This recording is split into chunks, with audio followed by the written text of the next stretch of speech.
The only other thing I want to talk about is I'm aware that Marie Kayali has been posting videos attacking Miles Johnson, Ben, Emlyn Jones and me. Emlyn Jones is one of the most gentlest, nicest man I've ever met, and I've actually met him twice. But it's come to my attention through a third party that Marie Kayali has said that I'm a paedophile. Now, normally I don't get involved and I just shrug my shoulders, but that's an allegation that I can't accept. Obviously not. So if anybody has got any video evidence or anything written where she alleges that, please send it to me. My lawyers are Hume, and they're in the Midlands, and I will most certainly take legal action. Because of all the things I may or may not be, that's something that I'm certainly not. Now, the thing about Marie Kayali is that she was on Channel 4 documentary, just as I was, and she took a lie detector test on the television show and failed it. Now, I know Miles has said that he thinks the lie detector test was rigged.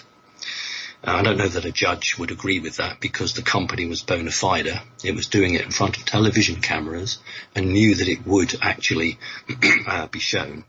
So she hasn't told the truth then. And what also is not known, perhaps, is that a few years ago, the drug squad of the Metropolitan Police raided Marie Kayali's West London home on a very, very credible tip-off, looking for Class A drugs. So she's not in a very strong position legally, and if anyone can provide me evidence that she has actually either written that or said that, then I will take legal action. Absolutely I will. You see, in our alternative industry, what tends to happen is that people post a video and then someone else replies and then someone else replies, and it goes on, and people just get really hot under the collar. I'm not like that. If somebody makes an allegation like that, and I can prove that they've made that allegation, that's actionable. And I certainly won't be looking for a fine. I'll be looking for a prison sentence.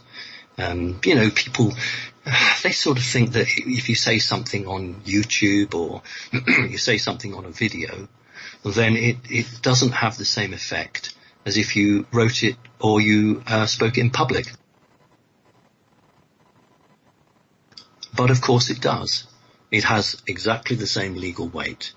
And make no mistake, if I find anything actionable, well, it won't be for me, it'll be for the legal team, the lawyers. If they believe they have a 75% chance of action, then we'll do it.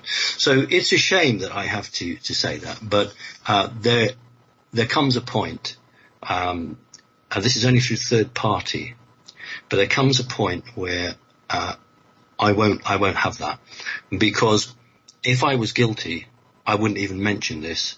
I'd run away. I'd probably cancel the radio show. But because that's not what I am, I'm certainly not that. And I will go to court. And I would also want the media not to be excluded. I would want the media there.